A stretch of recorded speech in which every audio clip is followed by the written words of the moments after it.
Как ще коментирате работата в град Сандански и бизнес? Има ли развитие? Работа, ние добре работим с бизнеса в Сандански и мисля, че започваме и по-добре. С нашата си работа мисля, че ще създадем и доста работа на бизнеса в град Сандански, имайки предвид програмите, по които сме одобрени. Все пак тези поръчки ще няма да ги изпълнява общината, ще бъдат предоставени за възможност фирмите да участват, да кандидатстват и този, който спечели, ще работи. Мислите ли да се изгради един университет в град Сандански? Все пак града е доста добър като инфраструктура. Може да се каже, че има и климат, парк, всичко имаме. За какво да не се направи един университет? При предложение и желание като университетите да иска да отвори, ние ще съдействаме на 100%. Имаше такива интереси в началото на нашия мандат, съдействали сме, но така и разговорите не продължиха, не по наша вина. По какъв начин се помага на земеделците в нашата община? Все пак нашата община може да се каже, че е доста добре. Има много земеделци, оранжери. Има ли някакъв начин, по който общината да подпомага износа, така да се каже, на тези земеделци? Не, такива лостове за подпомагане като износ и така нататък общината няма, защото нито не е в правомощието. Няма такива лостове, пак споменавам. Има програми, които са европейски, които са организирани от държавата, така че това са начините, по които те могат да получат субсидиране и да инвестират в своя бизнес. Северна дъга ще бъде ли довършена тази година? Да, категорично до средата на годината ще бъде готова. За ситуацията до почивно дело, как ще коментирате? Какво имате предвид по-точно? За района около пазара. Значи това стана на въпроси, когато правих отчета, едногодишния отчет. И там споменах, че виждането ни е коренно да се промени устройството, градоустройството. За нас този пазар трябва да се блъсне и да се проектира нов. Зоната от билата, зад билата до пазара да стане изцяло пешеходна, като подлеза да бъде отворен и да се свържи така с алеята на дипломата нагоре. Достъпа на живущите в тези блокове, които се намират между пазара и магазин Била, ще бъде организиран отзад уличка, която тази година ремонтирахме, се бетонира, ще бъде разширена допълнително, така че тя да стане двупосочна. Тази година бюджета сме заложили пари за проектиране на нов пазар, но неговото физическо изпълнение няма да започне тази година. Ще търсим първо финансови ресурси по различни програми. Ако не успеем, тогава ще видим какво е възможно и с наши собствени сили. Но за тази година сме заложили проектиране на нов пазар в град Сандански. Любимият въпрос на мнозина в града: кога ще имаме кино? Кино ще имаме, има заявен интерес вече.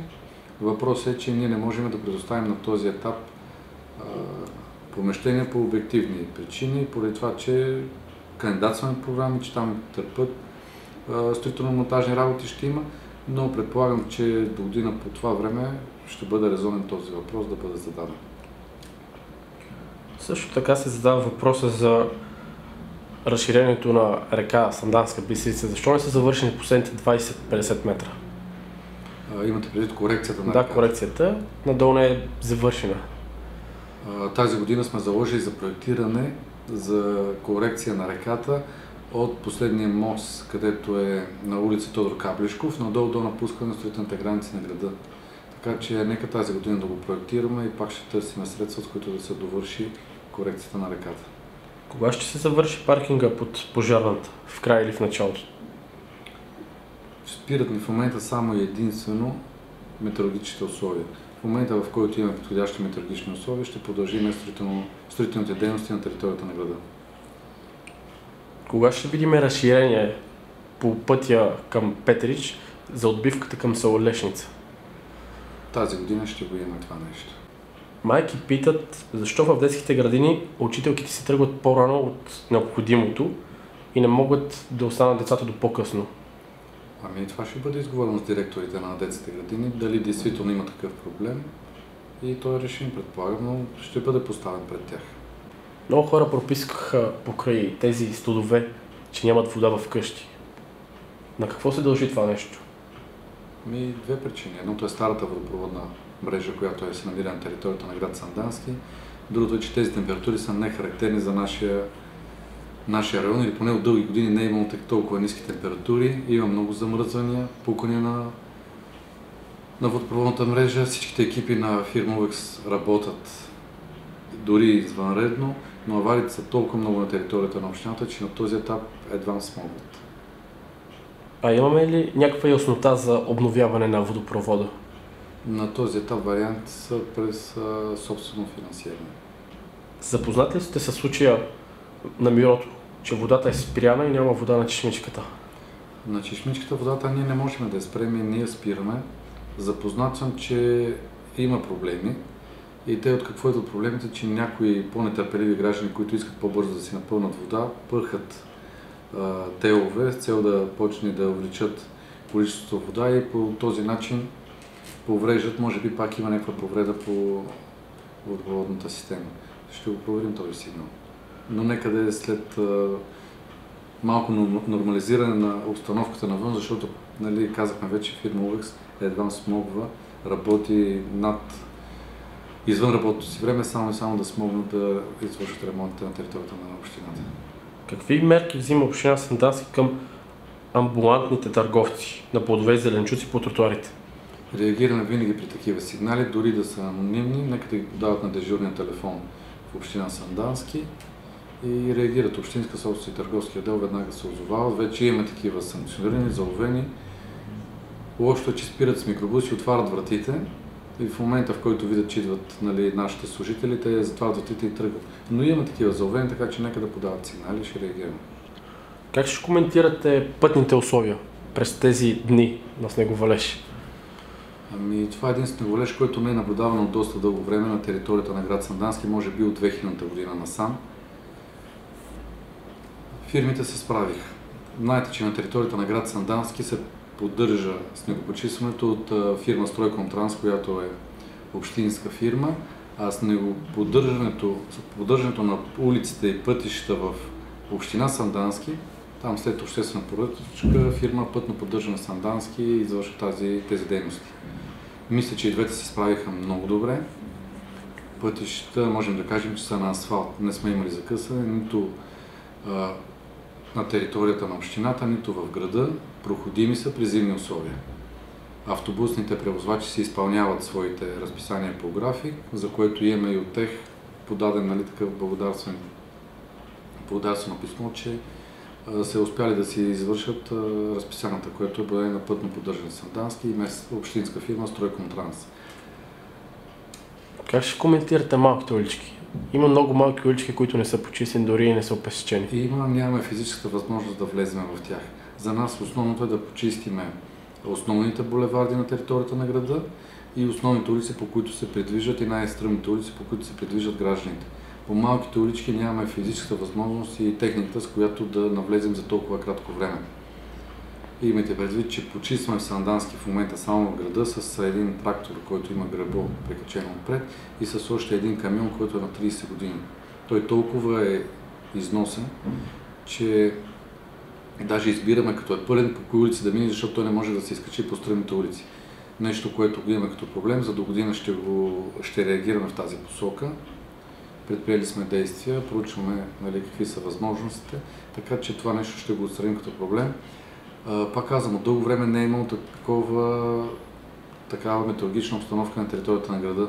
В първия ден, в който заваля снега, имаше паднали дървета, прекъсване на ток, за което много ни помогнаха и пожарна служба Сандански, от горското стопанство Сандански. Имаме на разположение 24 часа техни служители, които при падане на дървета да ни съдействат, за което също им благодаря.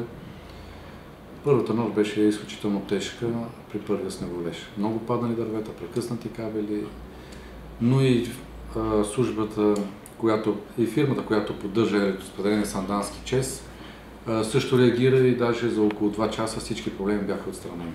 Може би на първия снеговалеж почистването стана много по-бързо, отколкото сега при втория. Да, проблема, който се появи, втория реагирахме малко с забавяне, защото препарата, който хвърляме по улиците, се забави, имайки предвид метеорологичните условия в страната. Тира беше натоварен, но беше блокиран в преспите. Той дойде с закъснение, в момента, в който дойде, веднага го пуснахме, дойде с около 6-7 часа закъснение, което, ако бяхме излязали по-рано, щяхме да спестиме малко от неудобствата на гражданите. Но мисля, че в крайна сметка успяхме да наваксаме и да преведем града в тази проходимост, която трябва да има. Да разбираме ли, че нашата община не е подготвена на високо ниво за такива тежки условия, поради проста причина, че един трактор и един камион е твърде малко за една такава община? В техническо отношение да, не сме достатъчно подготвени, компенсирахме с повече работа. Служителите бяха изключително мотивирани, работеха. Ремонти сме правили вечерта по време на снегопочистването на техниката на няколко пъти, но това не е необходимо да го знаят гражданите. Те искат да си получат условията, с които да си стигнат до работа, да стигнат децата до училище, автобусите училище да стигнат до там, което за нас това е важно и това ги интересува. Какви проблеми сме имали, това тех не трябва да ги засяга и не е нужно ние да го казваме. Имаше проблеми, да, но все пак мисля, че сме доволни от крайния резултат. А тротуарите как ще се коментират? Тротуарите, там също ние полагаме, основните тротуари се опитваме да ги поддържаме ние. Тротуарите, които поддържаме, това е от светофара на ЖК Спартак до поликлиниката, оттам правим лъч надолу до автогарата и покрай културния дом, зад културния дом. Това са тротуарите, които ние се опитваме да ги поддържаме и спирките в изрядно състояние. В момента, в който ни останат сили, веднага почваме да работим и в по-малките улички и в по-страничните части на града. Главната улица и пазара също и там полагаме усилия да бъде изчистена. А главната улица как може да се коментира? Защото много хора сигнализират, че са били паднали. Значи, зимно време е нормално да има сняг. Когато има сняг е хлъзгаво. Не можем да преведем в 100% изчистени улици и тротуари на територията на град Сандански. Не мисля, че някой би могъл да се справи. Аз ви казвам, че съм доволен от това, което виждам като резултати и повечето реакции на жителите са положителни. На повечето граждани са с положителни отношения към това, което се е случило при тази зимна установка. Доста голяма дискусия падна защо дадохте зелена светлина на училищата да бъдат отворени.